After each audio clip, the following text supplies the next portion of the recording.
things are better left unknown. And I'll never find you here, 'cause no one's ever home.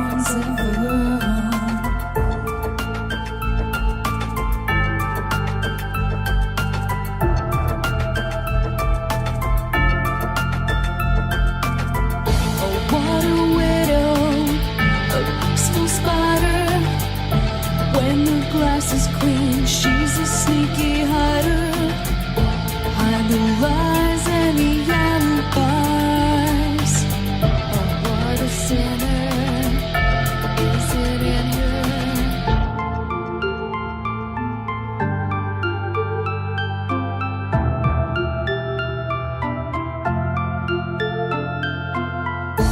What's the truth in this riddle? Is love really just this simple?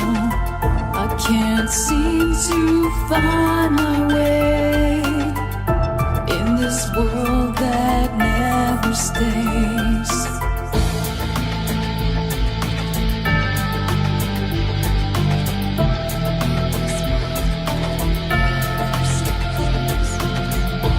What a widow, a peaceful spider. When the glass is clean, she's a sneaky hider. Hide the lies and the alibis. What a sinner. Is it in her?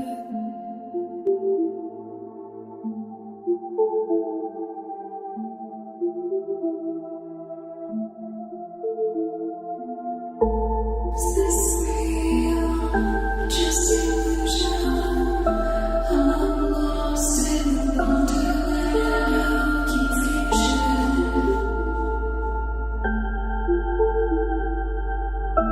I'm lost in the wonderland of confusion. Is this real or just illusion? Manifestation or a dark delusion? Is this real or just illusion? I'm lost in a wonderland of confusion.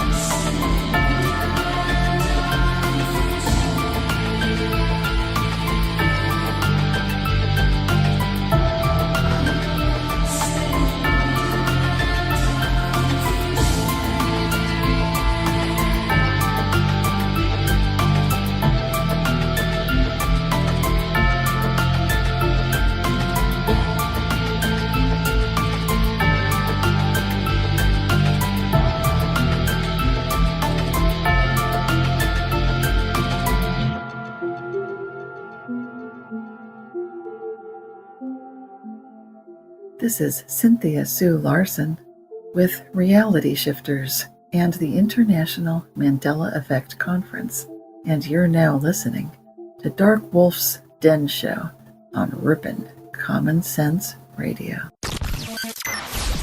Ripon Rabbit Hole is a community-driven radio. At times the community comments may reveal prejudices and other beliefs that we or our sponsors do not condone. Views or opinions expressed by the community, callers, or guests, are those of the individual speaking and do not represent the views or opinions of this site. Ripon Common Sense content is intended for mature audiences only. Enjoy.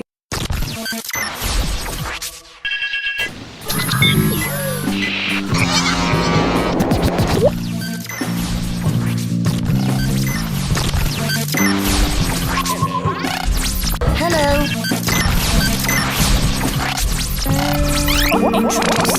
Lasers. Hello.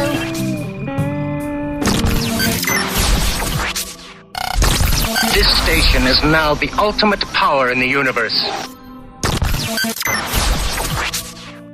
This is your man Meta, aka Propagate This Light, and you're now listening to Dark Wolf's Den.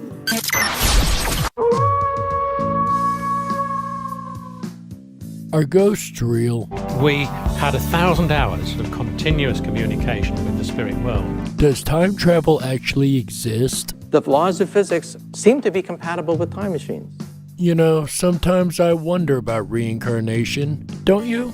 A 4-year-old boy in Adelaide, Australia, has told his parents that he used to be Britain's Princess Diana. What would happen if the world found out that aliens were real? I didn't say disclosure would be easy, but what is the alternative? To establish a space force as the 6th branch of the armed forces. We have so many questions and yet so little time, so to have you here, the pleasure is all mine. Coming to you from a secret mountain cave hidden deep within the Idaho wilderness, this is the Dark Wolf's Den Show. Now, here is your host, Jerry Hicks. That's right, I am Jerry Hicks, also known as the Dark Wolf, and we are broadcasting live worldwide from high atop the beautifully snow-covered peaks of the Idaho mountains, ripping through the electromagnetic soup, tearing through the atmosphere, and tunneling away into your radio like a quantum particle. This is the Dark Wolf's Den Show for Thursday, January 7th, 2021. So whether you're on the edge of reality, the edge of the galaxy, or the edge of your seat, we're glad you chose us to be right there with you. Tonight, ladies and gentlemen, we're going to do part 2 of the Science Delusion. That's right. Last night we discussed the dogmas of science and how they've affected real scientific excursion, of course. But tonight, we're going to go even deeper. We're going to look at consciousness and how the scientific dogmas apply to consciousness and why it really is absolutely ridiculous to believe what scientism tells us is the way consciousness works. And we'll get into all that and more here in just a minute. But first, today in history. Although it doesn't really quite fit our topic tonight, I just could not resist this one when I seen it. On this day in 1948, just a year, not even less than a year after Roswell, because remember Roswell was July 47. On this day in 1948, Thomas Mantell, a pilot for the Kentucky Air National Guard, crashes while pursuing a supposed UFO. This is still an unsolved case in ufology, and that is today's Today in History. And like I said, it doesn't quite match the topic tonight, but this is a paranormal show, so I will always try to find something that matches that, right? I love when I get paranormal ones in Today in History. That's just absolutely awesome. But last night, ladies and gentlemen, we talked about the Science Delusion, and we went over the 10 dogmas of science, and we were able to break into a couple of them. But we're going to really mainly focus on one tonight, and that was the dogma that all matter is unconscious. End of story, period, that's it. Of course, we know that's not true because we know that we're all conscious beings, but just the same, that is where we're going to start out tonight. But first, let's do a little recap of some of last night's information, like what is the scientific delusion or the Science Delusion? What does that actually mean, just in case you weren't here for last night's show? Ladies and gentlemen, I would like to welcome back Dr. Rupert Sheldrake. Dr. Sheldrake, can you give us a quick breakdown of what the Science Delusion is? The Science Delusion is the belief that science already understands the nature of reality in principle, leaving only the details to be filled in. This is a very widespread belief in our society, and it's supported, it's made more convincing by the tremendous triumphs of technology, modern medicine, jet planes, the internet, modern technologies, smartphones. All these things make it look as if science must be right because it underlies all these completely transformative things that are happening in our world. Very few people question the underlying doctrines of science. And yet, what's happened in the sciences is that the method of science, inquiry, critical discussion, hypothesis, empirical evidence, the scientific method is very powerful and continues to be essential.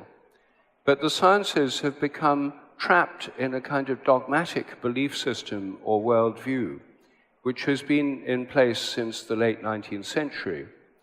It's not really science, it's a set of assumptions which are part of a philosophy of nature, the philosophy of materialism. The materialist philosophy says that matter is the only reality, and that everything's made of matter, and that matter is fundamentally unconscious. We live in an unconscious, machine-like universe.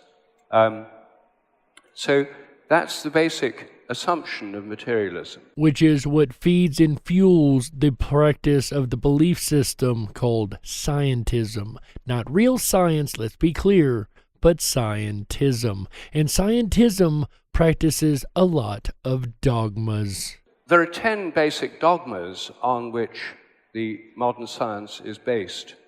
And if you don't know what those 10 dogmas are, do make sure you go back and check out last night's episode, part 1 of the Science Delusion, because that's exactly what we talk about the entire episode. But this episode, we're going to focus on consciousness and the idea, once again, that material objects, materialism states that consciousness cannot really exist. What I want to turn to now is the assumption that matter is unconscious.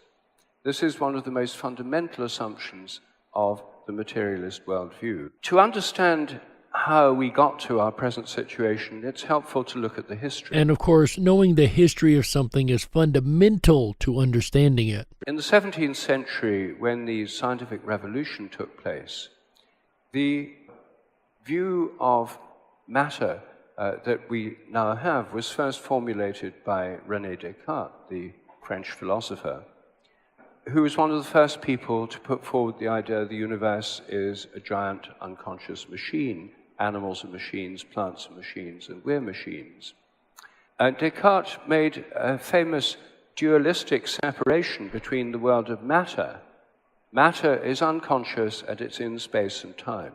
The whole universe is made of matter. And that I'm sure we can all agree on. The whole universe is made of matter. There was another reality, spirit, which was not in space and time, not physical, and basically immortal and timeless. And this was not part of the realm of science. The realm of spirit, in Descartes' view, included 3 basic components: God, angels, and human mind. So although Descartes was convinced that we were nothing more than just lumbering robots, if you will, he did put the caveat that there is something else. He just relegated that to a secondary realm aside from science. This was considered more of the, I guess we would call today the spirit realm. Those were outside space and time, and there was this radical dualism between unconscious nature and conscious minds. So would you agree that the conscious human mind operates outside of space and time? The physical body being within space and time, would you agree that the human mind is not necessarily, or the consciousness is not necessarily stuck just within the single space-time we know as reality? Put another way, do you think the human mind is separate from the brain, or do you think it's just a happy accident of nature? So this led to an extreme split. It meant that humans were totally different from all other animals, so it's okay to vivisect them or factory farm them because they're just machines, whereas we have this rational spirit. It led to a radical split between mind and body, because the mind is immaterial, the body is material, and nobody could explain how this immaterial spirit could influence the body. And it led to a radical split between the realms of science and religion. And this split between science and religion, of course, as we know, remains intact to this day. Religion got God, angels, and human minds together with human morality. Science got the entire physical universe, including human bodies and brains. And God was, as it were, withdrawn from the universe. The universe now became automatic machinery that worked by itself with no need for God. God's realm was confined just to human minds, angels, and the spiritual realm. And of course, removing God from the picture definitely makes the equations a lot easier, doesn't it? It doesn't necessarily make them correct, but it makes them a lot easier. If you can just relegate everything you don't understand to a whole nother realm that nobody understands and just, focus on that which you can prove, then you've really relegated out at least half of reality. Half of reality that exists, admittedly, even as a scientist exists, but there's no way you can prove it, so there's no point in trying. This is totally different from the view in the Middle Ages, where God was within nature as well as beyond it, where all nature was alive. The whole universe had a kind of soul. The earth was a living organism. The philosophy of nature that gave us the great Gothic cathedrals of Europe was radically different from this mechanistic philosophy that we've grown so used to. And of course, you still hear these ideas today that everything is conscious, the entire universe is conscious. Now it's relegated to the realm of New Age. But it's really not all that New Age. It's the coming back of an idea that God exists in every little thing, every little particle, every little bit of everything has the existence or the consciousness of God within it. There's even the idea that we are all one consciousness, that we are the splitting of God into individual to have a conscious experience in a 3D realm. Of course, once again, once you start talking like that, everybody says, oh, you're talking New Age stuff now. No, it not necessarily is New Age. It's just new for this age. In the 19th century, a lot of people thought we don't want two things, matter and spirit. Two's too many. We just want one thing. Some philosophers said spirit's the only reality. That's the idealist school of philosophy. But many philosophers said, no, matter's the only reality. There's no such thing as spirit. God and angels simply don't exist. And human consciousness is just something to do with the brain. So at one stroke, they shifted the philosophy from dualism to materialism, mechanistic materialism, the current orthodoxy of science. It has been since the late 19th century. So again, even Descartes admitted there was spirit. There was something else to the human existence. There was a consciousness that couldn't be explained by physical means.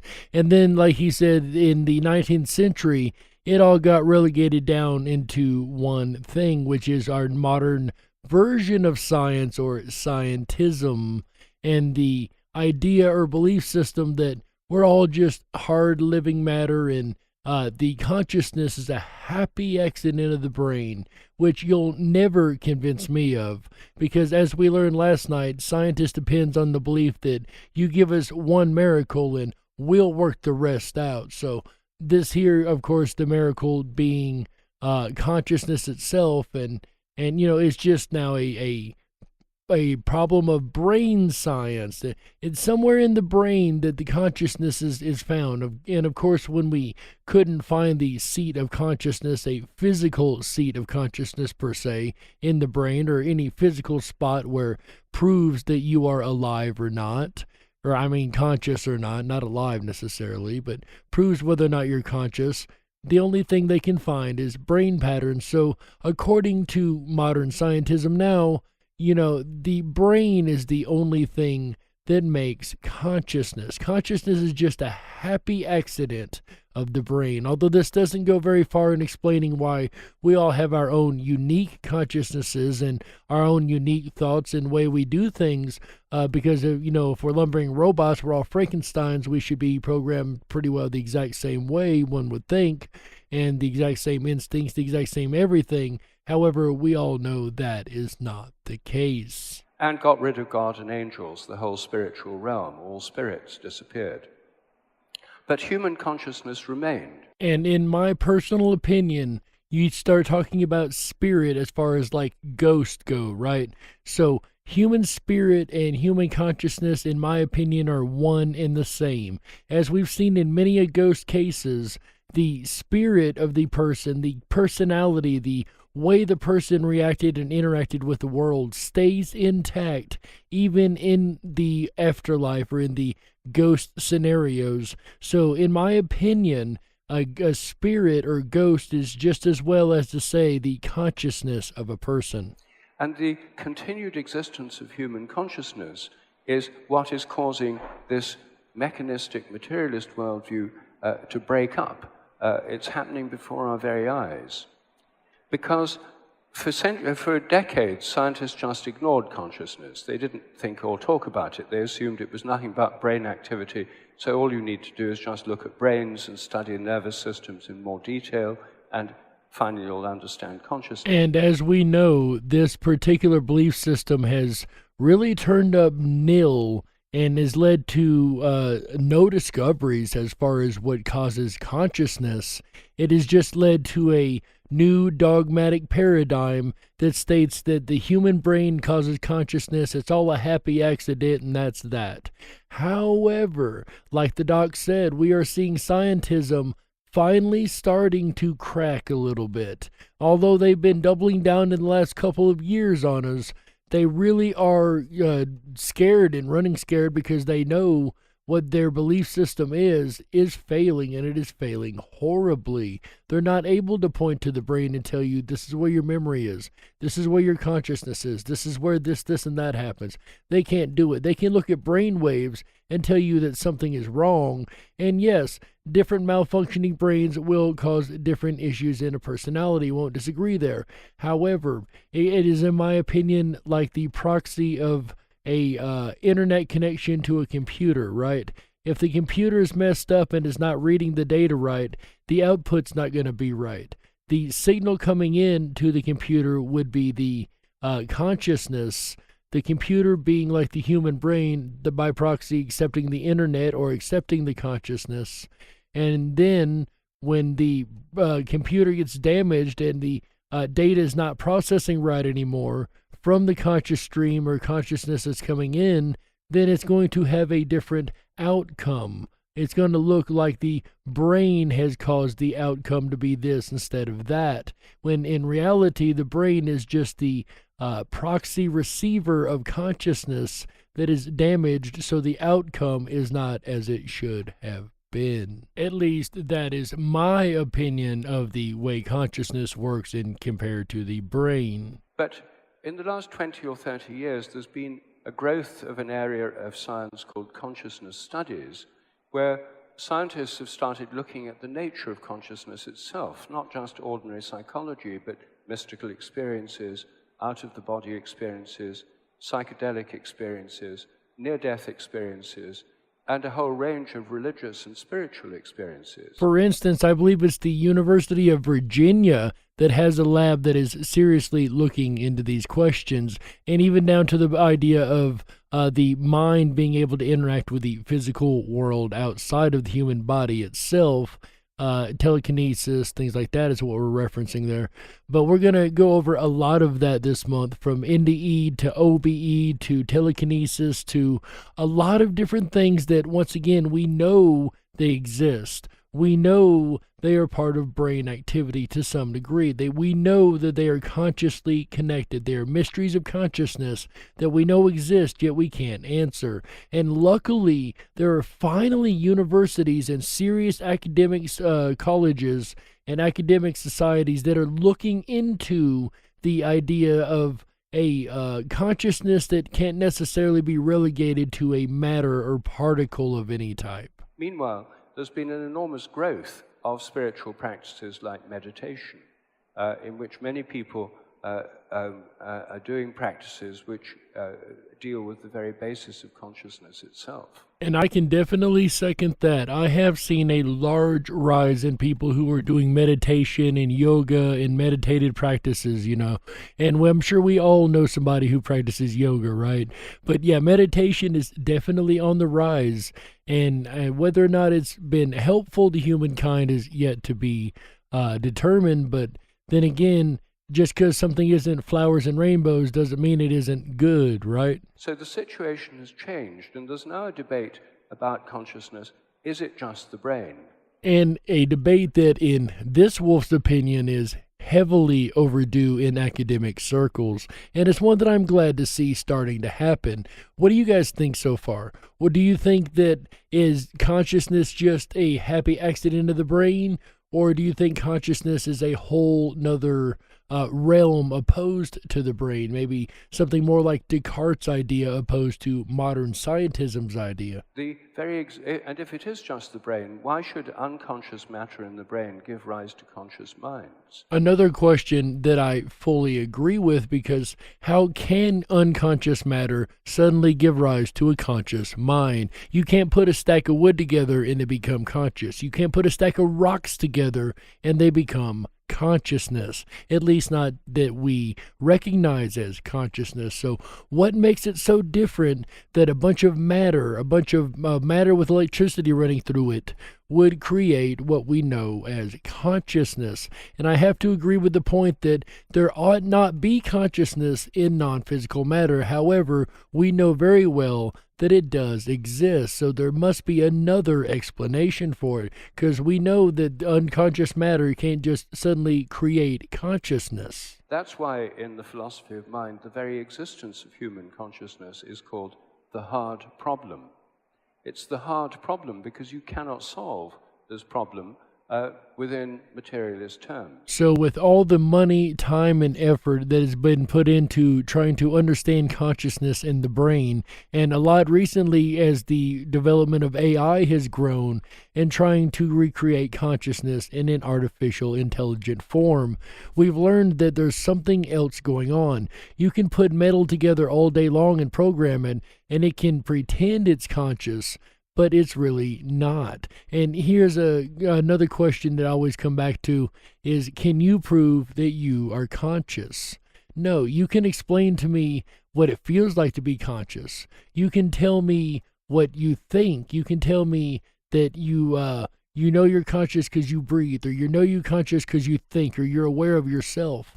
But could a computer pass the Turing test, or the test of having a conversation with a human and the human not being able to work out whether it's a computer or a human? Does that make it conscious? Just because it can mimic consciousness, it can tell you the same things that I can tell you to try to prove I'm conscious, still it would not have true consciousness. And there's no real way to define consciousness, is it? There's no more way to say that I'm conscious because of this than there is to say that I'm not conscious because of same thing. And just like I said yesterday, there's no way to prove that you're not a brain 1,000 years from now in a jar having a simulated conscious experience of reality as we know it. There's no way to say that you are, and there's no way to say that you are not. There's no way to prove one is conscious opposed to fake consciousness. In artificial intelligence, again, for instance, you wouldn't be able to tell the difference between one or the other as far as questioning are they conscious, but we know that an artificial intelligence is not consciousness. However, humans definitely have conscious. Some materialist philosophers of mind argue that consciousness doesn't really exist. It ought not to exist in a materialist world, and in fact, it doesn't exist. Or if it does, it doesn't do anything.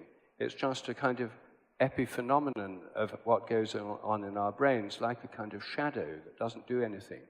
Or, as some of them suggest, that consciousness is an illusion produced by brains. It's just a happy accident. It's just an illusion. Consciousness doesn't really exist. You're not really conscious. Your brain is just tricking you into believing that you're conscious, right? Of course, I think that is absolute bollocks and do not in any way whatsoever agree with that. I don't think that by any means consciousness is a happy accident of the brain. I also don't believe it is an illusion of the brain, just caused by a bunch of neurons firing just ever so. Because if that were the case, it would be a, 1 in a million chance that it would arise, not that it could be repeated over and over and over 700 million billion quadrillion times in every single human. So ignoring it or just trying to explain it away as an accident of the brain or just a happy illusion is not going to fix the problem at all. It merely tries to sweep it back under the rug. Because remember, the only way these guys know how to do science is to literally fix the numbers, not necessarily make them correct. They just have to be fixed, and there's no way you can fix that when it comes to the question of consciousness. Consciousness in the materialist worldview, like Dr. Sheldrake said a moment ago, becomes a really hard problem. Thus, it's called the hard problem of consciousness, or the hard problem of science. The trouble with that, of course, is it doesn't solve the problem, because illusion is a mode of consciousness. You can't have an illusion unless you're conscious. So it presupposes consciousness. Yeah, that one will make your head hurt. These scientism guys are really great about this doublespeak, ain't they? Like their other dogmas referencing themselves. This presupposes consciousness to say that consciousness is an illusion to begin with and can't exist, even though it presupposes the idea of being an illusion, because illusion is a state of consciousness. You have to be conscious to see an illusion, to experience an illusion. So once again, they've done nothing but a bunch of doublespeak. So this debate has gone round and round in circles around the hard problem.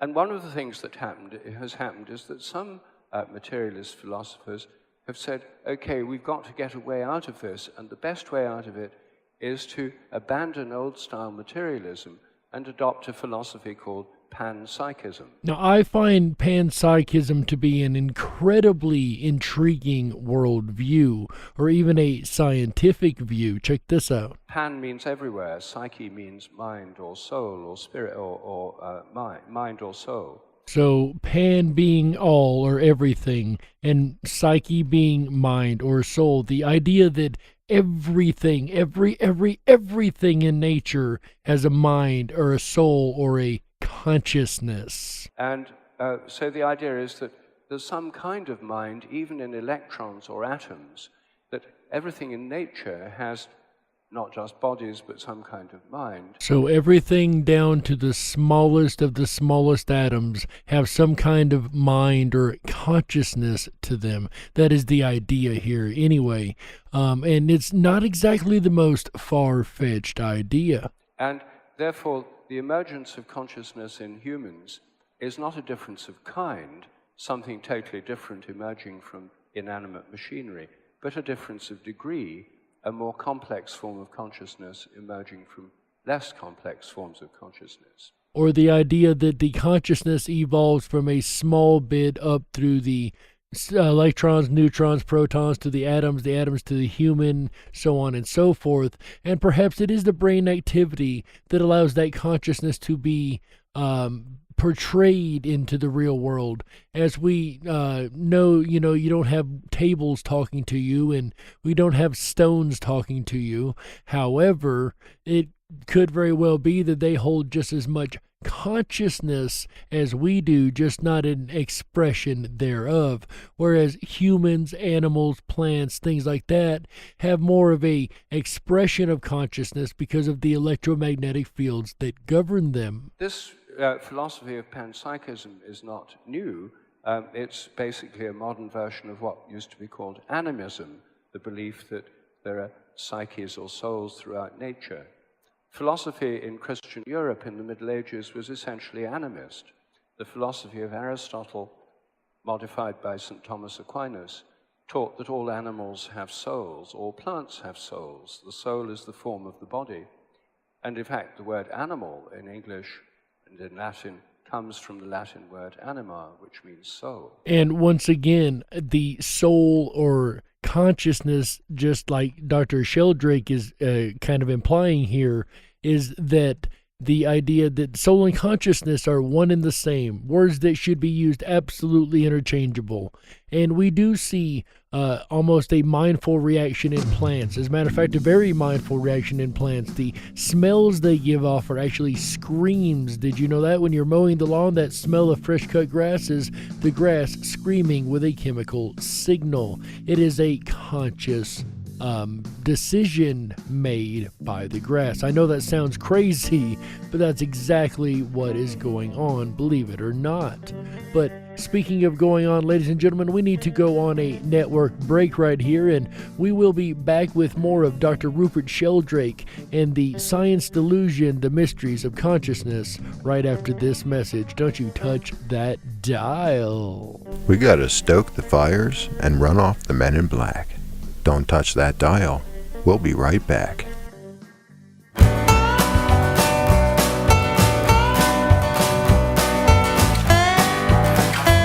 Hi everyone, it's AJ, the Ripon Rabbit. Are you enjoying the program so far? I know I am. If you haven't done so already, please make sure to thumb up that video, hit that subscribe button, and ring that bell. You'll get our notifications every time we go live.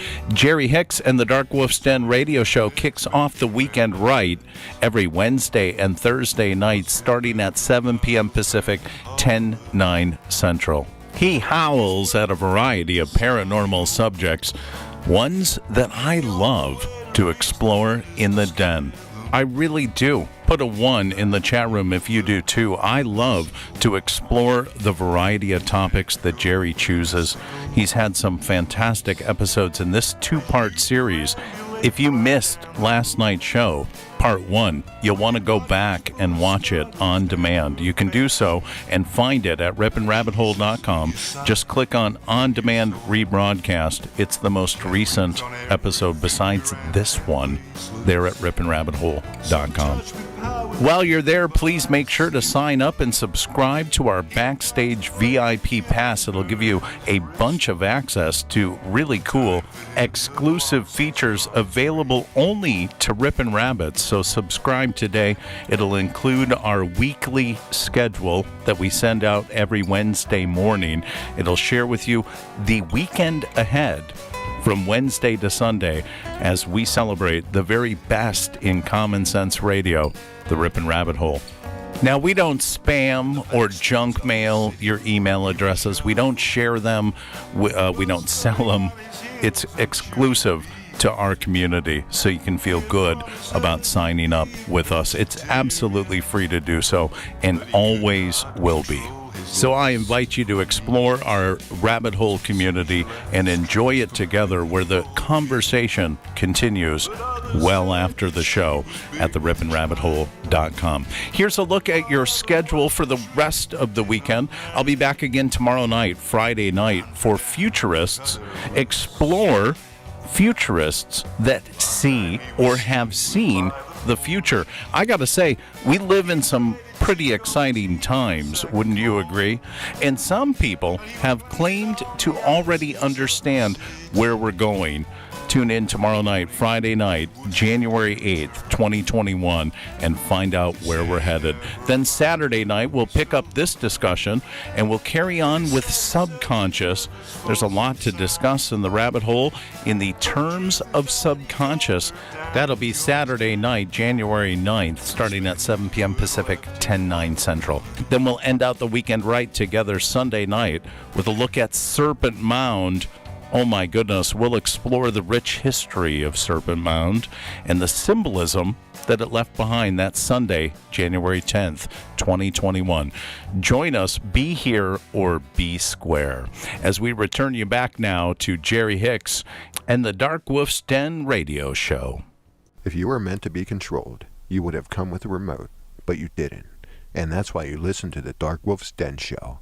Now, here is your host, Jerry Hicks.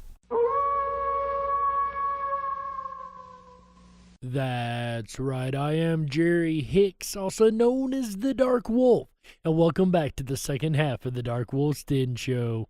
Whether you're on the edge of reality, the edge of the galaxy, or the edge of your seat, we're glad you chose us to be right there with you. Ladies and gentlemen, it is Thursday, January 7th, 2021, and tonight we are discussing the Science Delusion, the Mysteries of Consciousness. That's right, we're opening up the door of the consciousness discussion that we're going to continue for the rest of the month. But before we jump back into the topic, if you guys haven't done it already, make sure you jump over to the riponrabbithole.com. That is RIPONRABBITHOLE.com. That's right. We have completely redesigned it for 2021. It is the Ripon Rabbit Hole 2.0. And the Dark Wolf's Den Show has their own group page over there. Make sure you check that out. We've even got our own forum for discussion and chat room and the whole 9 yards. So if you wanted to discuss more of the Dark Wolf's Den Show or even have some suggestions for show ideas, make sure you drop by there and drop us a line. You're also going to find the Common Sense University. We have that for a free trial right now, and you can go learn a course on motivation. That's right. You'll be able to learn how to motivate yourself to reinvent yourself in 2021. That's right. It's a wonderful course, guys. I've went through a good portion of it myself, and I have really enjoyed the information. Speaking of enjoying the information, I've also enjoyed the information tonight of our speaker, the same one we heard from last night, Dr. Rupert Sheldrake. And in the first half of the show, we covered the different ideas of materialism and why there's no way that materialism could be right as far as the consciousness only being present in the brain, right? If it was only present in the brain, there would be so many things that just would not exist, from ghosts and spirits all the way to telekinesis, OBEs, NDEs, that's out-of-body experiences, near-death experiences, for those who don't know. All these things would be impossible if the brain was just the creating the illusion of consciousness. And another problem the Scientism had that I just have to bring back up because I think it's hilarious. Illusion is a state of consciousness. So to be experiencing illusion, you have to be conscious to begin with. So consciousness itself obviously cannot be an illusion. And then we picked up and started talking about panpsychism, or the idea that everything in nature has a consciousness or a type of mind to it. So this panpsychism is a rediscovery or a repostulation of a kind of mind throughout nature. There were two famous panpsychist philosophers in the 17th century, both of them reacting against Descartes. One was Leibniz, who suggested that all self-organizing units have bodies and minds, that each reflects the universe from its own point of view. He called them monads. A self-organizing unit, one could think of like a seed, or even all the way up to the size of a human, right? It is by nature put together. It is self-organized. It already knows how to put itself together, if you will. The matter knows how to be created in such a way that looks like whatever it may be.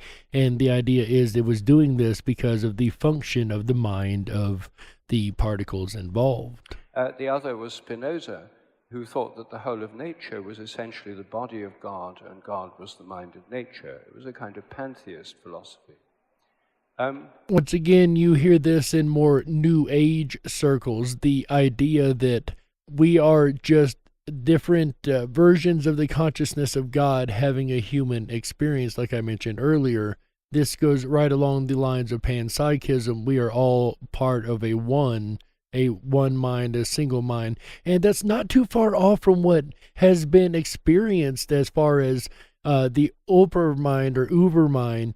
The idea that there's this consciousness, this conscious, I don't want to say void, just this conscious cloud, if you will, for lack of better terms, to give a visual representation to which all human consciousnesses are connected. And we've seen different things like calculus being created by two different people on two different sides of the world who had no contact, but it was done at the exact same time. And we've seen this many times with many different things like movies. A lot of times there will be two different movies that come out at the exact same time that have almost the exact same plot line. And the directors usually didn't know that the other one was actually being created at the time.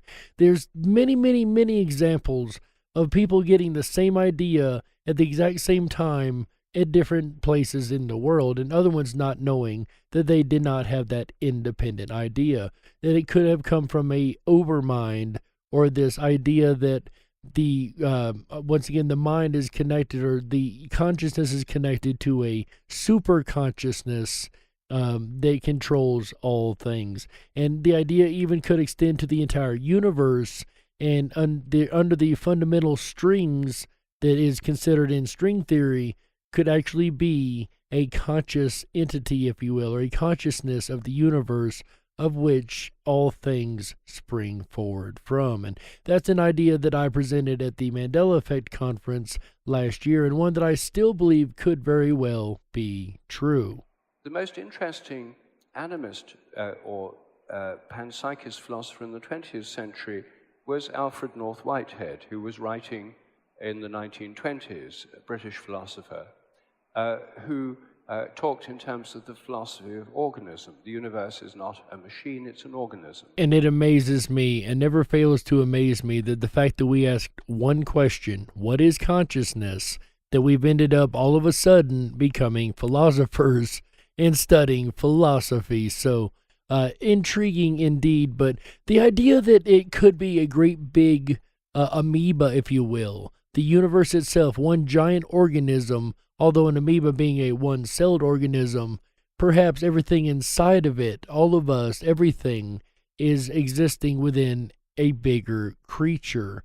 And the idea is a little bit of an old one. It's not exactly a newer idea, but it is an intriguing one just the same. We are conscious because the organism in which we reside is conscious. This organism, in this case, being the universe. Whitehead was a mathematician as well as a philosopher, and was one of the first people to appreciate how radical quantum theory was. In the 1920s, he got it. Most people took decades to get what a radical break this was from traditional physics. And quantum theory, that's another one that has definitely made it much harder for the materialist to explain what is going on, especially since when you get down to the level of the quantum size, everything turns on its nose. The laws of the big and the laws of the little are not the same, and yet we find that they interact just fine. And science is still to this day trying to figure out exactly what drives the quantum world. Quantum theory says that electrons and atoms and protons are not just little bits of stuff. They're not solid bits of matter like small billiard balls. They're waves. They're waves. They're processes in time. And a wave cannot exist at an instant because it takes time to wave. It can't exist at a point in space because it takes space to wave in. You cannot have an instantaneous wave. That's at root the reason for the uncertainty principle in quantum mechanics. All right, you guys still with us so far? So the electron, the neutron, the proton, they're all a wave function, or just a wave in time. It takes time for the wave to make a crest and a trough, a top and a bottom. If you take a snapshot, while it's moving, you're going to get a dot, right? It's going to look like a single dot, a particle, as we would call it. But it's just a snapshot in time of a wave that is steady moving. Whitehead realized that if electrons and protons and atoms were waves, they were processes in time. They were processes, not things. And if they were processes, they had a past and a future. That was going from the past towards the future. What we call the arrow of time. He then came up with an extremely interesting idea which still hasn't been fully worked out. It's just begun to be discussed again. And that is that this nature of matter as time, in time, gives us a new way of thinking about the relation of mind and body.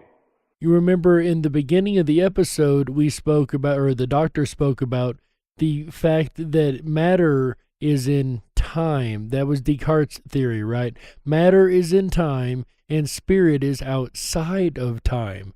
That was what Descartes was talking about when it got divided into the ideas of spirituality versus science. And, we heard earlier, science got the world and all the physical objects and the brain and the human body.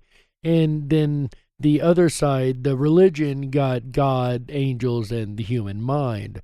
So this dualist philosophy may have actually not been very far off from the reality of the situation. Or, to be fair, I should say the possible realities of the situation. Old views of mind and body relationship are that the mind's somehow inside and the body and the outer world are out there. We talk about the inner life and the outer world. These are spatial metaphors. As I heard Jason Christopher once eloquently put it, it's like we are a thing trapped inside of a body, a meat suit, looking out through its eyes and interacting through its senses. But we are not the body.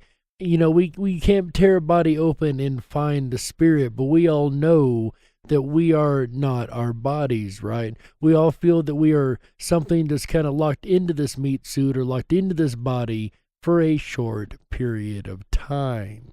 But he thought the relation of mind and body was a relationship in time, not space. Okay, guys, here it comes. Get ready to have your mind blown. No pun intended, of course. The mind, he thought, was the future pole, like in a polarity between the past and the future. So when we're talking about poles and polarity, let's think of a magnet, right, with a north and a south pole.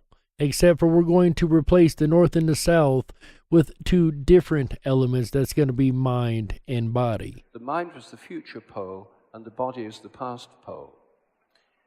The mind is concerned with possibilities, and these possibilities are not actual because they don't become actual until there's a decision. I'm sure actually a lot of you are pretty familiar with quantum theory, especially if you've looked into the Mandela effect. And I know I have a lot of Mandela effect fans around here, and I personally am a Mandela effect theory guy, and I have looked very deeply into the Mandela effect and the quantum theories that could surround it, and there are a lot, let me tell you. But when you look at things like the double slit experiment, you find the consciousness affecting reality, at least to a degree, right? And the idea is that the consciousness collapses the wave function into a one-point decision, so it's either A or B. But it's an infinite list of possibilities until such time that it is collapsed by the consciousness. Now, this would really go a long way to explain why the double slit experiment works and why it is affected by consciousness that is looking at it. So we know the sea of possibilities that shrink down into one wave is the collapsing of the wave function in quantum physics. And one of them becomes actual. As soon as it becomes actual, it's measurable, it's a fact, but it's in the past. For example, in the case of an electron, if you want to know what an electron will do, you work out the Schrödinger equation of quantum mechanics, which tells you all the possible things that electron could do. It's a description of possibilities. That's like the mind of the electron. It's got all these possible things. When the electron interacts with a physical measuring instrument or with a photographic film or an atom or molecule, when it interacts with anything, these possibilities collapse down and become an actual action. This is sometimes called the collapse of the wave function. I think he explained it just a little more eloquently than I was able to. These possibilities collapse down and become an observable fact. But that's instantly in the past. And now a new set of possibilities open up. Now, our minds are like that too. Our minds are concerned, our conscious minds are arenas of possibility. Our conscious minds are arenas of possibility. Thoughts, images, plans, intentions are possibilities in our minds. Dreams are a kind of possibility too. I would say dreams are right on the edge of really collapsing a wave function into reality. Remember, guys, stay awake, but always dare to dream, right? A lot of our conscious activity is considering alternative possibilities and choosing among them. For example, all of us chose to be here tonight. The fact we're here now, we made that decision and put it into practice, means it's an observable, objective fact that we're in this room. We can be seen, measured, photographed, etc. And equally, each one of you made a conscious choice to be here with us tonight on Ripon Common Sense Radio. And we can't tell you how sincerely we appreciate that. There was a time when we were making up our minds. We could have done other things. We could have been elsewhere this evening. There were other possibilities for this evening. But when we made the decision among all those possibilities to do this one, then this is what happens. It's an observable fact, but it's now in the past, and our minds are opening again to new possibilities, which, after all, is what this talk is about. And the perpetual cycle carries on. So the role of consciousness is about choice and possibility. Our habits are largely unconscious because we don't need to make choices. So this idea of mind-body relations gives us a completely different view of the way nature works. The mental causation is a stream of causation working from the future towards the past, whereas physical causation of the kind we're familiar with from physics works from the past towards the future. Again, in the Middle Ages, in the philosophy of St. Thomas Aquinas and in the philosophy of Aristotle, to explain everything, you had to have not just the physical cause and the matter of which something's made, you also had to have the goal or the intention towards which something was attracted. Everything in nature was attracted towards a goal, according to Aristotle. A growing animal or plant is attracted towards the goal of reaching its mature form. A hungry dog is attracted towards the goal of eating some meat, finding a bone. It's goal-directed behavior. And this wolf's goal is to fill you guys every week with mind-blowing information that opens up your consciousness. And this purposive or teleological activity involves a kind of stream of causation from a virtual future towards the present. So this way of thinking about the mind fits with a quite sophisticated and well-developed philosophy, which has been rejected in favor of the mechanistic theory of just matter and energy, but which makes much more sense of mind and consciousness. Pretty much any theory is better than what the Scientism guys have thrown us, that it's just a happy accident of the brain. I want to turn now to the doctrine that the mind is nothing but the activity of the brain. Because what this doctrine tells us is that our minds are just inside our heads. It's all in the brain. Instead, I think that it makes more sense to think of minds as being like fields, which are spread out in space and time. And I personally think this idea of the mind being spread out as a field in space and time actually makes a lot more sense, because every other part of nature we have found has a field connected to it. The most commonly known, of course, is the electromagnetic field. We're used to the idea of a magnet being a physical object with an invisible field around it, a region of influence, the magnetic field. We're used to the idea of the Earth having a gravitational field inside it and stretching out invisibly far beyond the Earth, keeping the Moon in its orbit.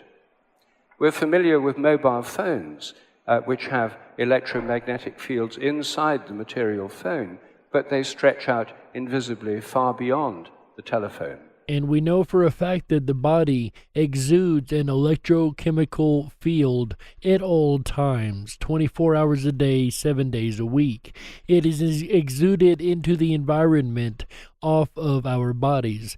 And it makes you wonder what information is in this field coming off of us. Emotional energies, thought patterns, God knows what else is in these fields.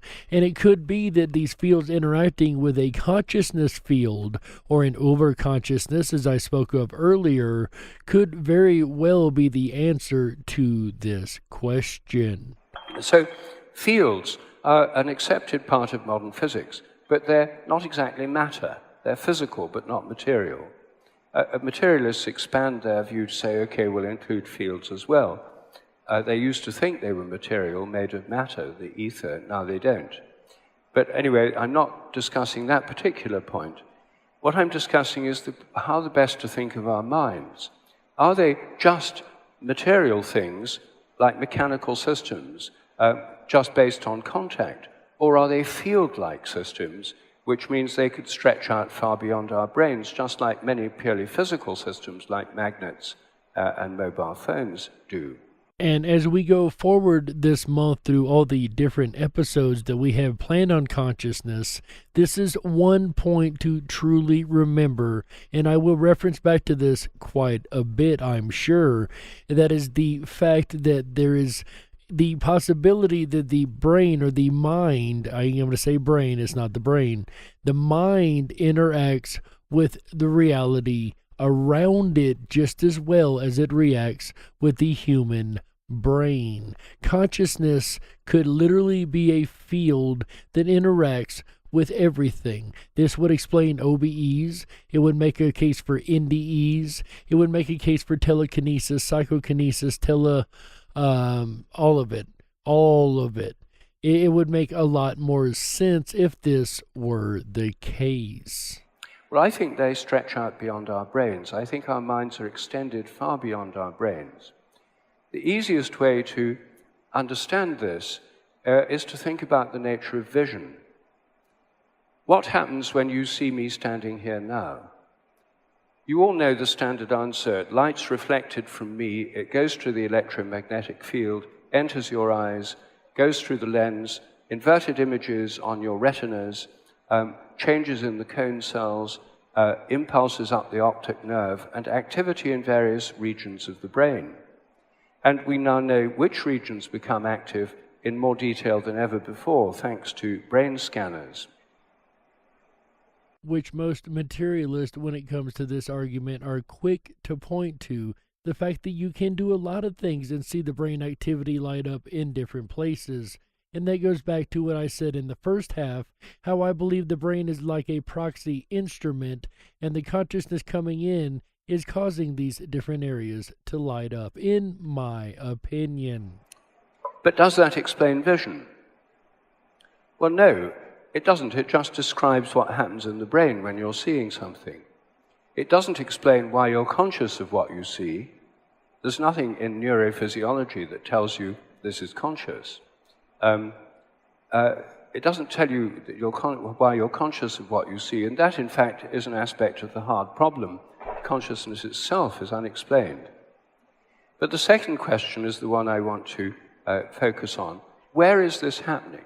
When you see me now, where is your image of me?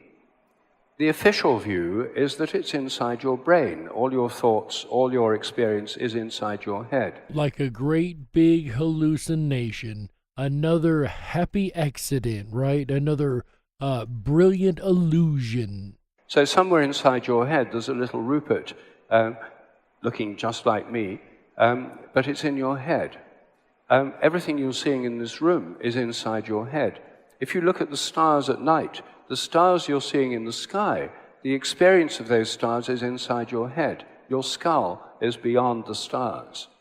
That is the official worldview taken to its logical conclusion. Which honestly sounds more than a little ridiculous to me, because I can't think of them ever opening up a brain and finding a replica of the real world inside. So I doubt that there's a little Rupert or a little Jerry in your brain standing there talking, or there's a little TV that you're watching, or a little cell phone that you're listening to is on, whatever the case may be. I do not believe that your surroundings are literally in your brain. However, there is an alternative to this idea. Doc? What I'd like to suggest is something so simple that it's hard to understand. And that is that your image of what you see is where it seems to be. Your image of me is located right here. It's in your mind, but it's not inside your brain. Everything you see is being projected out to where it seems to be. It's a projection. It's a kind of virtual reality projection created by your mind, depending on the activity of the brain and on what comes into the eyes. But it's not inside the brain. You don't have a little three-dimensional virtual reality display inside your head. No one's ever seen one there, but the official view is that's what's going on. What I'm suggesting is this projection, this three-dimensional colored world you're experiencing, is projected out to where things are. Sometimes it's projected to where they are not, and then you're having an illusion or a hallucination. But fortunately, those are rare. None of us would survive long if we were living entirely in a hallucinatory world. But that does remind me of something that I always come back to when discussing reality and the difference between my reality and your reality, for instance. And the idea has been suggested, not tonight here, but the idea that I've heard before has been suggested that the reality is all of what we are perceiving. So if I have schizophrenia and I see things, I hallucinate things like a dragon, to me, that dragon is just as real as my voice talking to you right now, or the monitor screen you're looking at, or the cell phone you're holding. It's just as real to me as it is anything else. Even though you can't see the dragon in front of me, I can. And the physiology of my body is going to react as if I were looking at a real dragon. So it's just as much about the perception as the environment. Your mind reaches out to project a kind of visual field to what you're seeing. So every one of you, as I look at you, are images in my mind which is projecting out to you where you are. Now, is this just a philosophical view?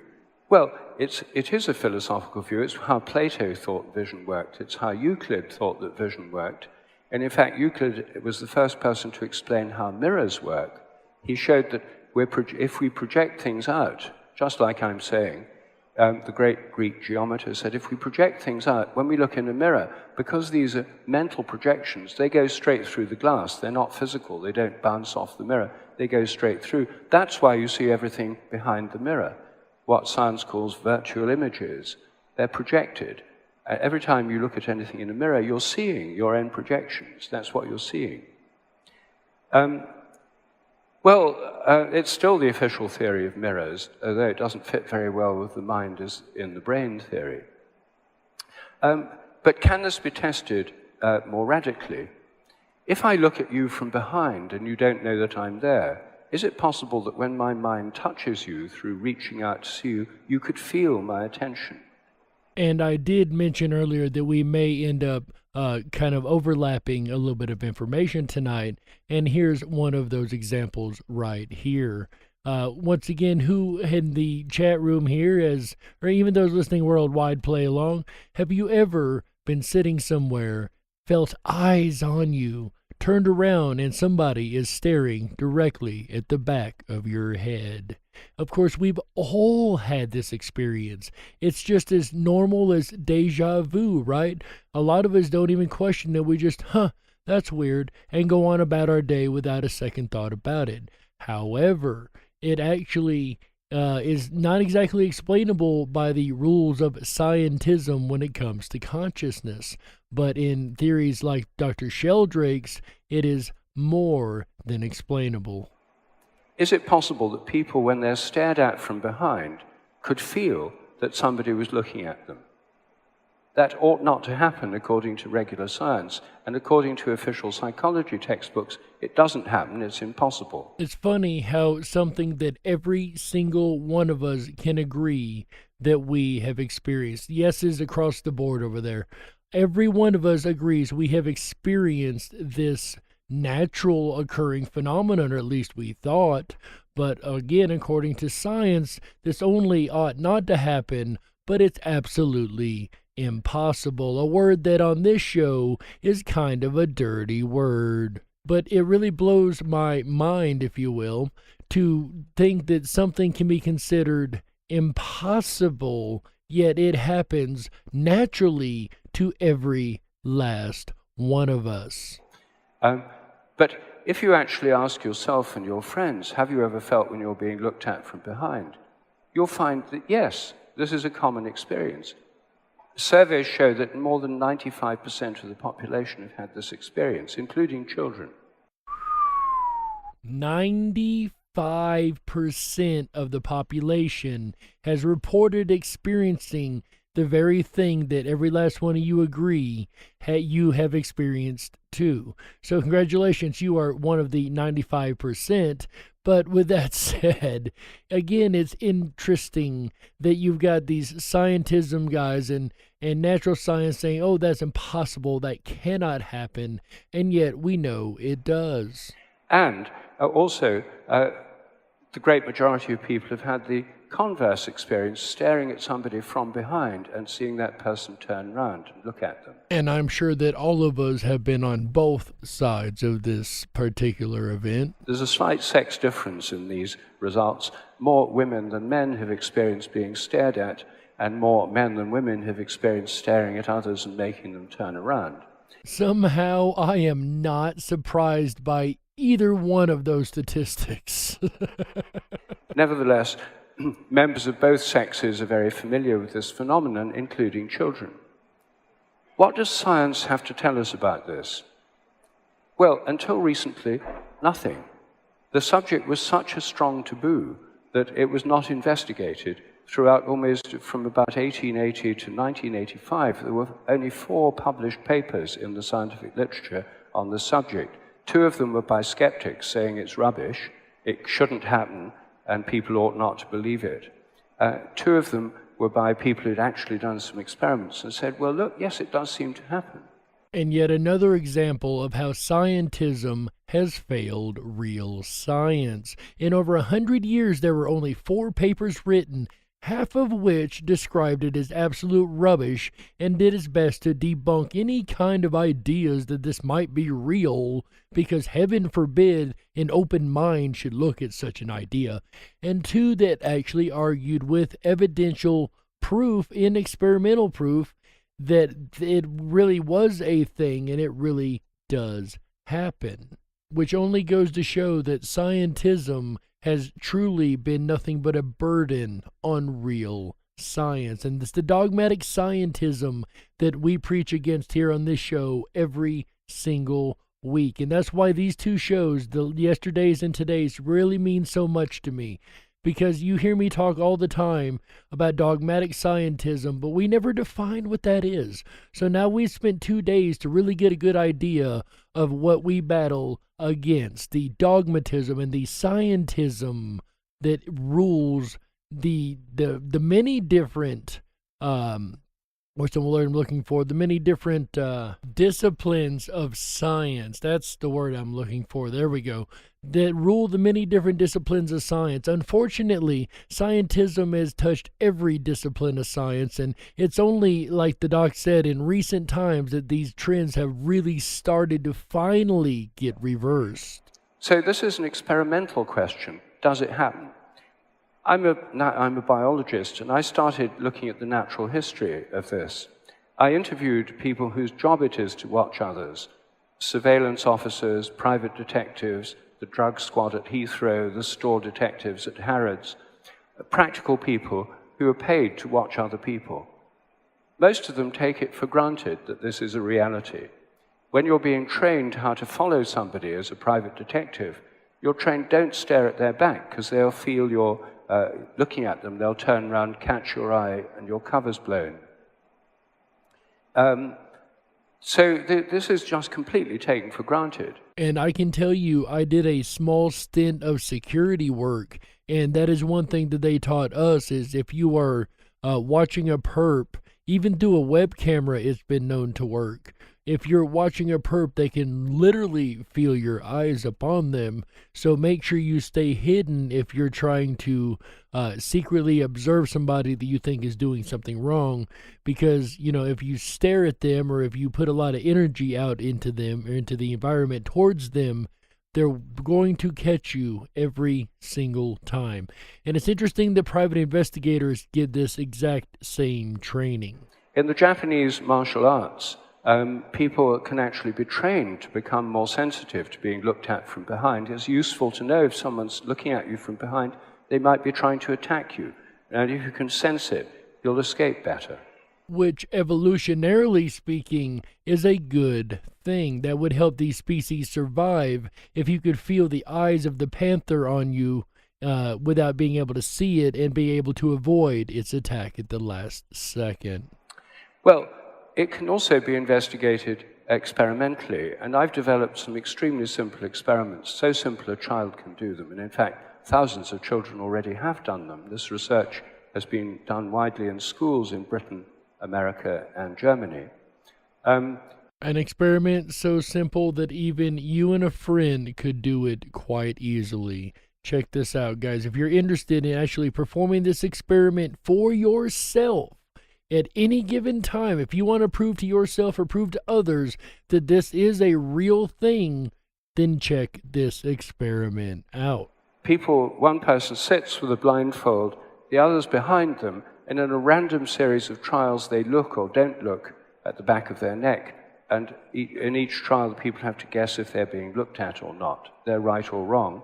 By pure chance, they'd be right 55% of the time. So that's also important to keep in mind now. By pure chance, if they were just guessing and it was just a yes or no random guess, then the chances of getting it right would be 55%.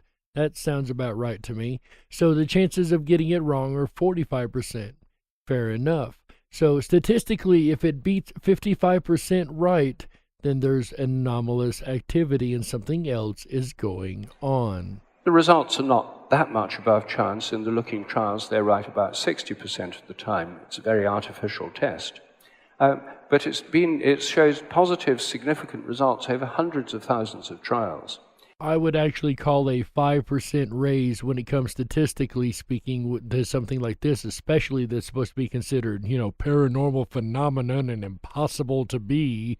The fact it can be repetitively repeated over hundreds of thousands of trials and the statistical significance still stays high, that does definitely say to me that there's something else going on, that we have this extrasensory ability that science says we cannot actually have. Then again, scientism, let's be clear, not science, not real science says that, but scientism. But again, these are the same guys that say that your consciousness is just fake and illusion too. So take their information now with a grain of salt from here out, right? These are also the same guys that fixed the constants of the universe. Keep that one in mind too. An experiment of this kind has been running in the Amsterdam Science Museum for the last 20 years, one of the biggest experiments ever conducted. And it shows overwhelming statistical evidence that this really happens. And again, you can do this experiment yourself at any time. If you would like to statistically break this down and actually do the experiment over and over and over and see how many times you get away from random chance, which remember is 55% of yes. So if you guys do this, I would love to see the totals and the tallies or even videos of the experiment. That would be awesome too, and you could share those over the riponrabbithole.com at a place called Down the Rabbit Hole. That's right, throw the information down the rabbit hole and share it with the rest of us. We would love to see the outcome you get from these experiments, especially if we see a lot of these same outcomes being posted over and over and over. We're collecting yet another pile of data and evidence at that point, right? But yeah, go over to the riponrabbithole.com. Make sure you are signed up for the Backstage Pass. Hit Down the Rabbit Hole and feel free to post your information there. You can post pictures, stories, audios, so much you can post from there. It is the new social media for common sense believers, ladies and gentlemen. Now, for most people, it's not surprising it really happens because they've experienced it in real life. And once again, yes, we did talk about this last night, but it is no surprise to myself, and I'm sure every one of you listening that, oh, yeah, that's a thing. I know when people are staring at me. I've had that experience many times. Why is that odd? Because scientism and regular science itself even says that that's impossible. And once again, a word that we don't use on this channel lightly. A word that on this channel is actually considered, like I said earlier, a dirty word. But science says something that is pretty well as natural as breathing to a lot of us is absolutely not able to be real. How interesting is that when we've got more than enough data to prove that they are wrong? But the problem is they can't prove why they would be right either. You might think, well, the experiments need to be done more rigorously. Well, they have been through mirrors, through one-way mirrors, through windows, even through closed-circuit television. People's physiology changes measurably when they're stared at on closed-circuit television. As I mentioned a moment ago, they taught us that when I did security guard training, is that even through a webcam or through a motion camera, like he's talking about through a CCTV camera, they can feel your presence and feel you staring upon them. So there's an influence even of someone seeing your image. You don't even have to see someone directly for this to work. It turns out this is very common among animals as well. They can tell when they're being stared at. Some people can tell when animals are staring at them, and so on.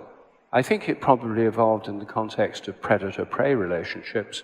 A prey animal that could tell when a predator was staring at it would have a better chance of surviving than one that couldn't tell. Which we briefly touched on earlier with the panther example. I think, therefore, that our minds reach out every time we look at something through attention.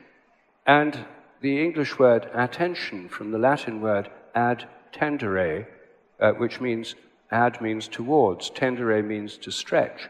I think attention is our minds stretching towards something. It's closely related to intention, where our minds stretch into something. This too can have great effects. If I think about you and I want to get in touch with you, and I really need to talk to you, my intention is to telephone you, and I have the intention to call you. I go to my telephone, I dial your number, I try and call you, and quite often, you might have the experience, you suddenly start thinking about me for no apparent reason, and then say, that's funny, I was just thinking about you when you rang. This is an extremely common experience. More than 80% of people who've had experiences of apparent telephone telepathy. Almost as common as the amount of people that have the experience of being stared at. And how many times has that happened to you guys there? You've thought about somebody you ain't thought about in years. Somebody just happened to cross your mind and boom, the phone rings and they called. How did you know that that would be the person on the other end of the line? Of all the people that could have been calling at that moment, how was it the person you were just thinking of? Or vice versa, the person you're about to call, you all of a sudden think, you know what, I ain't talked to Jim in years. I should give him a ring. And you pick up the phone, you give him a ring, and Jim says, like he said, oh, I was just thinking about you. But how did Jim know to call at that moment? Or were both minds connected through the uber-conscious, the overconscious of all things? And I'm not going to give that theory up. I actually think that is very, very plausible. Thinking of someone who then rings, or knowing who it is when the phone rings before looking at the caller ID. The standard explanation for this, the so-called skeptical explanation, is, oh, well, it's just coincidence. You think about people all the time. If one of them rings, you imagine it's telepathy, and you just forget all the times you're wrong. A reasonable hypothesis. Semi-reasonable, semi-logical. I wouldn't say I agree with the coincidence theory, but we do have a bias where we do tend to forget all the times that we were wrong and focus on those few that we were right. I will agree with that. I have caught myself doing that from time to time, especially when I get a bunch of negative comments and I forget all about the positive ones you guys leave me every week. So it is a thing that does happen from time to time, but the amount of times that these happen to people, it's a little more than coincidence for me. But even though it sounds logical, what do you think, Doc? But evidence-free. Science is about testing hypotheses, and I've actually tested that one in many experiments. In the basic experiment, you would, if you're the subject, you'd sit at home with a landline phone. You know it's an experiment. You've set aside time specially. You give us the names of 4 of your close friends or family members who you might be telepathic with. We pick one of the 4 at random, ring them up and say, please ring your friend after thinking about them for a minute or two, ring them very soon. They ring, your phone rings. Before you pick it up, you're being filmed. You have to guess who it is. I think it's John. Hello, John. You're right or you're wrong. There's a 1 in 4 chance of getting it right by chance, 25%. In these tests, the hit rate is about 45%. It's massively significant statistically. It's artificial test. People aren't right every time, but much, much more significantly than chance. Now, I would definitely agree that a 20% increase in the statistics is extremely significant. Like you said, it's not every time, and I will agree and concede to that point and that point only, but it's not every time. It's still higher than random chance. And why would that be? Why would our consciousnesses, let alone, even though they're supposed to only be in our brains, and but we've determined that the mind can reach out into the environment. At least to some degree, we all are exuding energy into the environment. And maybe that's one and the same, right? But with that said, it is possible that is what is going on here, is the energy exuded is strong enough to signal the other person. And perhaps we're even talking on a quantum entanglement level, because these people at times could be far across the world from each other. I had an incident like this. I had a really, really close friend. Well, she was my best friend, and her name was Chrissy.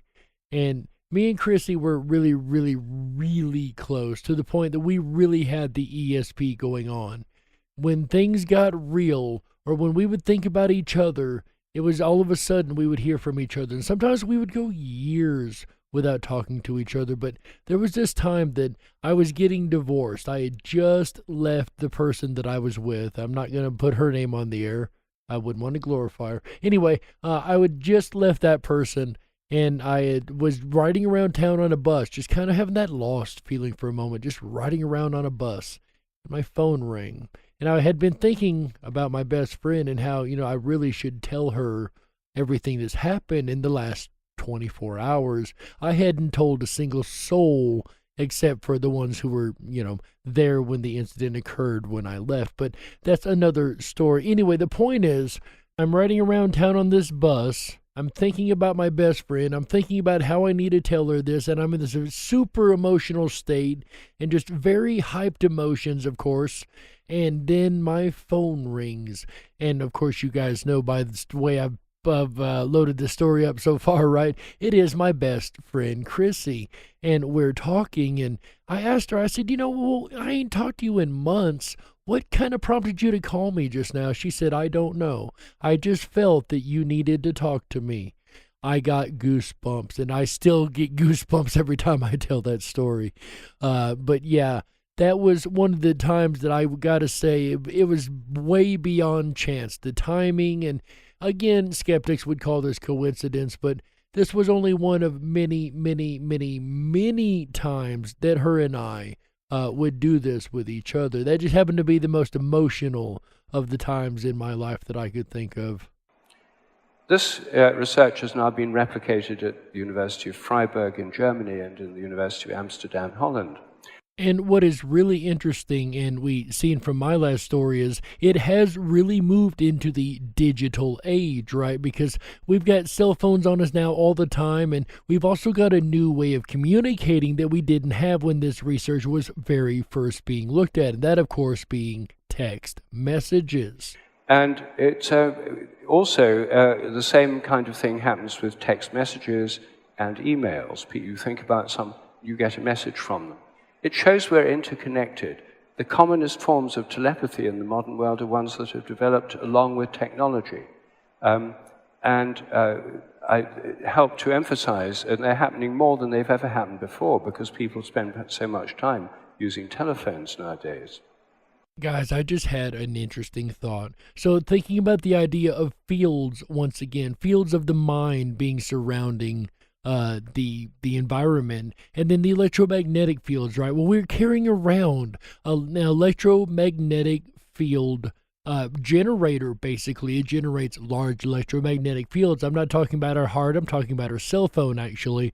But the fact that it does create these fields, perhaps if the mind is also a field, it is because we are interacting with this electromagnetic field and these generators that we're carrying around, that we're able to interact even more strongly with each other telepathically than we used to. And perhaps that is what's causing the strangeness between people nowadays. I'm not entirely sure, but it could very well be that these fields are interacting in such a way as to actually make our consciousnesses a little more connected for whatever good or bad that may be.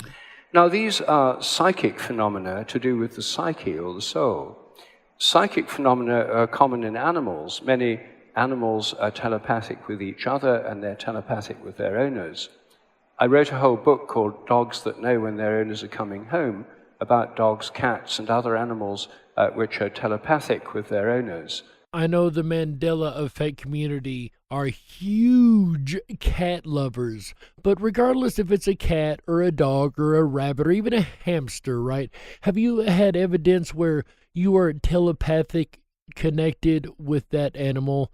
Like, you know the dog is looking at you, or you know what the dog wants right off the top, or I don't know, just have you had those moments where you've telepathically connected with your pet?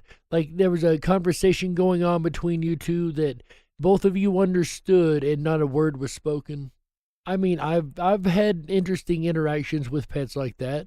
Like I'll look at the dog and I kind of know what he's thinking, and oh, okay, let's go get some food and he'll be ready to eat, or whatever the case may be. But have you guys had that experience? Go ahead and put a 1 in the chat room if you had the experience of thinking that you are possibly telepathically communicating with your pets. And go ahead and put a 2 if you think that that's not possible. There's no way you could be communicating with pets. And put a 3 if you're just kind of on the fence either way and really don't know either way or haven't had that kind of experience and aren't going to judge those that claim they have. Many people have found this, and I've shown that it's not just chance. When people come at random times in unfamiliar vehicles, animals can still know. We have all this on film. You can see films of these experiments on my website. So I think psychic phenomena show the mind is extended in space, to some extent in time as well, because we have precognitive dreams sometimes. But these are like horizontal connections. They're connections to other people and to animals. These are not spiritual phenomena, they're psychic phenomena. There's a distinction between these realms. And of course, as we get later on into the month, we will talk about the psychic phenomenon and the evidence that proves that a lot of it is really going on in the real world. But you guys do not want to miss that episode. We got a lot of that coming up this month. We got a lot of great episodes where we're going to tie back all the way back to these episodes on scientism and the delusion of scientism and what actually is possibly going on, especially when it comes to the consciousness conversation. We've got a lot of conversation to have this month, especially going to be fun when we get into the NDE, OBE, and psychic phenomena, telekinesis, telepathy, things like that. This is going to be such a fun month, you guys. You just do not know. Stay tuned. We got a lot coming. I myself think our minds are also open to spiritual phenomena, to the influence of the spiritual realm, which comes through spiritual practices, through prayer, through spontaneous mystical experiences, and is what religions and spiritual practices are all about. So I think our minds are more extensive than our brains in a spiritual dimension, as well as in a psychic and material dimension. The idea they're nothing but the brain, they're all inside the head, is a dogma. And it's a dogma that's imprisoned our civilization for a long time. There's no reason that we need to go on believing it. The scientific evidence for it is very small. The evidence for a more extended view of the mind is much greater. And it's quite liberating to think of your mind as being much more extensive than your brain. It makes much more sense of your own experiences. To quote the good doctor, it is a dogma, and a dogma that has set science back, end quote. And I paraphrased that, let's be clear. But the point of that is there is a lot about this dogma that we are going to talk about this month. This is the dogma that I'm going to bust out every episode this month. We're going to show how ridiculous this entire thought pattern is and why scientism and dogmatism will stop truth and learning and what is really going on and what our reality really is made of and how it actually works. Any last thoughts from you, Dr. Rupert Sheldrake? Well, my time's up, so I can't go on with any of the other dogmas. But I hope I've said enough to show that all these big assumptions that science are based on turn out to be entirely questionable. And when you question them, new possibilities open up, new scientific possibilities open up for inquiry. I think science will become much more exciting, much more interesting, much more fun, and probably a lot cheaper if we move in the direction that I'm suggesting here of questioning these fundamental dogmas and trying to go beyond them. I think we're on the threshold of an extremely exciting new phase of scientific discovery. Thank you. And once again, Dr. Rupert Sheldrake, ladies and gentlemen, you have heard 2 days of his work in the scientific delusion realm. And I hope you guys have really enjoyed this, because I know I've had a blast. These 2 episodes are really, really, really special to me. It is what I do each and every week on this show, is preach and rail and just go against dogmatism and scientism really, really hard. I said it last episode. I have proudly taken up the mantle in the war against scientism and dogmatism. And as we're going to hear through the rest of this month, especially when it comes to the conversation of consciousness, this is a dogma that is really kind of try to ruin extra research that should have been going on for a very long time. And now in modern day, we can finally have open-mindedness and start to get some of this research going. And like the doc said, it will reinvigorate those who are not interested in science. It will bring about new discoveries and make everything exciting when it comes to science, typically speaking anyway. Not everybody enjoys science, but for those that do, it will make it a much more exciting field again. And his point about question everything. I cannot say that enough. I cannot say that enough. Question everything. Do your own research. Just because you've heard me explain it tonight, don't take my word for it. If there's something you think I'm wrong about, please research it yourself. Prove me wrong. I will gladly admit if you find evidence and information against what I have stated. And the point is, do the research. Prove that I'm right or I'm wrong, or that even you're right or you're wrong. If there's one thing I can preach throughout 2021, it will be, besides preaching against dogmatic scientism, of course, will be to do your own research. Question everybody, question everything. Now, don't be so skeptical that you don't believe anything. At some point, you're going to have to draw a hard line and say, I do believe that, or I don't believe this.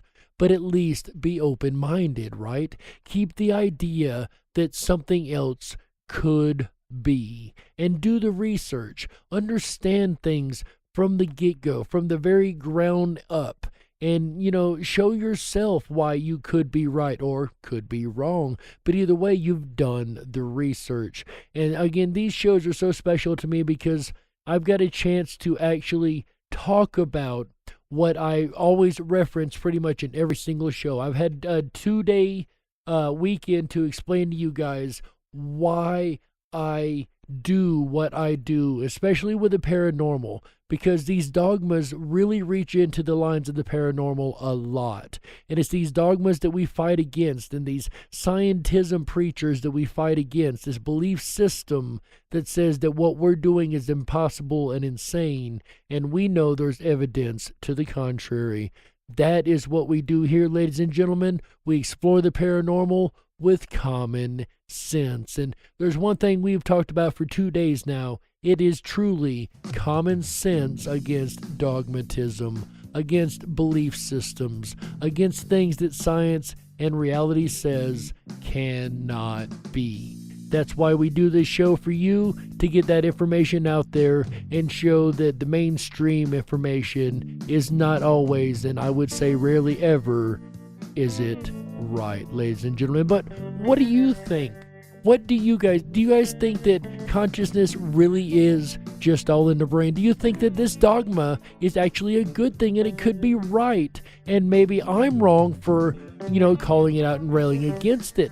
Do you think that any dogma is actually good, though? Or do you think that there is something else going on? There is a second side of the world, a magic side that if you choose to follow the belief system of scientism, you'll never get to see unless you have an open mind.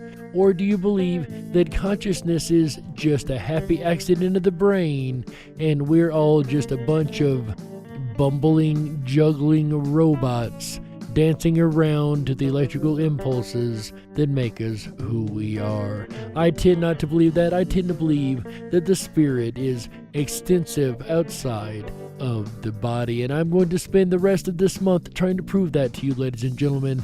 But when it comes to the mysterious case of dogmatic scientism versus the mysteries of consciousness, in the end, you be the judge. We got to close it out. That's right, that's it for this episode of the Dark Wolf's Den Show for Thursday, January 7th, 2021. So whether you're on the edge of reality, the edge of the galaxy, or the edge of your seat, we're glad you chose us to be right there with you. The den may be closing this weekend, ladies and gentlemen, but don't you worry, we will be back next Wednesday and Thursday, 7 p.m. Pacific, 10/9 Central, with an all-new episode of the Dark Wolf's Den Show. But in the meantime, make sure you guys come back Friday through Sunday over on the Ripon Rabbit Hole YouTube channel for AJ the Ripon Rabbit's Ripon Rabbit Hole live show. That's right. Our buddy AJ takes to the airwaves every Friday, Saturday, and Sunday at 7 p.m. Pacific, 10/9 Central, to bring you a lot of amazing information. That's right, ladies and gentlemen, and I happen to know what he's going to be talking about this weekend. That's right. Tomorrow night, Saturday, January 8th, 2021, he's going to be talking about futurists. That's right. We did a show on futurism a little while back, and we heard from a couple futurists about things that were supposed to be in our futures today that never made it. What kind of crazy and amazingly wild things are futurists of today talking about for tomorrow? Make sure you guys tune in Friday night to hear about that. And then on Saturday night, AJ the Ripon Rabbit will be back at 7 p.m. Pacific, 10/9 Central on January 9th, 2021 to talk about the subconscious. That's right. We've opened up the door to the discussion of the consciousness, and AJ is going to pick up the ball and continue on Saturday night with the discussion on the subconscious. There's so much left unexplained and so many mysteries that I'm sure he will explore. Then on Sunday, January 10th, 2020, which also would have been my father's birthday, interestingly enough. I'm sorry, January 10th, 2021. That's right, it's a new year, ladies and gentlemen. I keep forgetting that. Are you remembering to write it on your checks? I'm having a hard time with it. Anyway, ladies and gentlemen, on Sunday, January 10th, 2021, AJ the Ripon Rabbit will return to the airwaves one more time for a look at the Serpent Mound. That's right, the Ohio River Valley has a lot of interesting mounds, and the most interesting, of course, and the most well-known would be the Serpent Mound. I can't wait to see what evidence he's dug up for that one, ladies and gentlemen. That's going to round out the weekend here on Ripon Common Sense Radio. But the weekend fun doesn't have to stop. That's right, you can go over to the Ripon Rabbit Hole. That is RIPON RABBITHOLE.com. That's right. Over there you're going to find the 24/7 Backstage Lounge, my favorite hangout, of course. Make sure you've signed up for the Backstage Pass to join us in the VIP. That's right. Then, while you're over there, make sure you drop down the rabbit hole and check out what's going on the wall. That is our new version of social media, ladies and gentlemen. We've got a brand new style of setup over the Ripon Rabbit Hole. That is Ripon Rabbit Hole 2.0, and down the rabbit hole is like your classic social media before things got as crazy as things have gotten. That's right. If you want a new social media system that works for you, make sure you go down the rabbit hole and join the other Ripon Rabbits, because for the conversation for you guys here worldwide is about to end. But for the Ripon Rabbits, the conversation always continues down the rabbit hole. That's right. Make sure you join us over there every day, 24/7. It's open. We'll be glad to have you along for the ride. Ladies and gentlemen, quick shout out to the 26 countries in which we are broadcasting worldwide every night, 5 nights a week, as well as 24/7 on the radio player over at riponrabbithole.com. And a huge shout out to Ripon, Wisconsin, and everybody listening over there. We love having you guys also over in the chat room, ladies and gentlemen. Do make sure you hit that like button, hit that subscribe button if you haven't already. We'd really appreciate having you guys along for the ride. And also make sure you click that notification bell, because you won't get the messages every time we go live unless you do. And we really appreciate every last one of you guys here. So with that said, ladies and gentlemen, on behalf of Walt House, Chick Mandela Effect, Michael Musco, AJ the Ripon Rabbit, and everybody involved in Ripon Common Sense Radio, we thank you for being here. And remember, until next time, ladies and gentlemen, stay awake, but dare to dream. Good night, everybody. How yeah.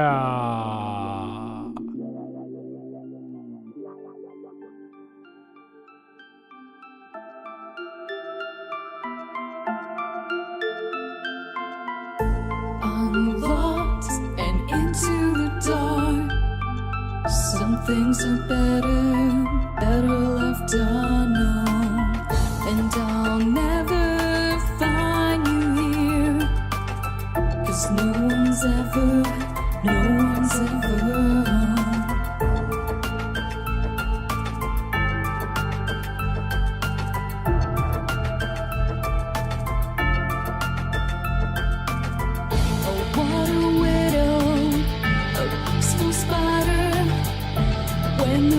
is clean, she's a sneaky hider. Hide the lies and the alibis. Oh, what a sinner. Is it in her?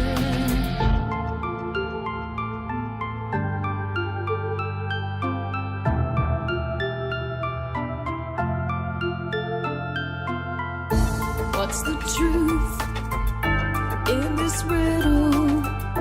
Is love really just this simple? I can't seem to find my way in this world that never stays.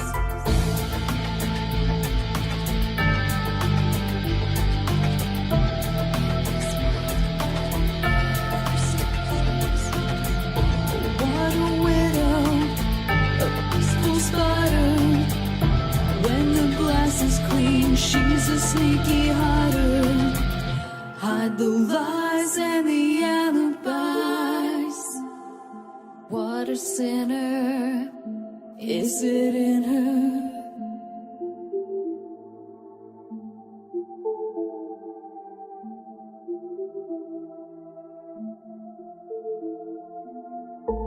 Is this real? Just illusion? I'm lost in the wonderland of confusion.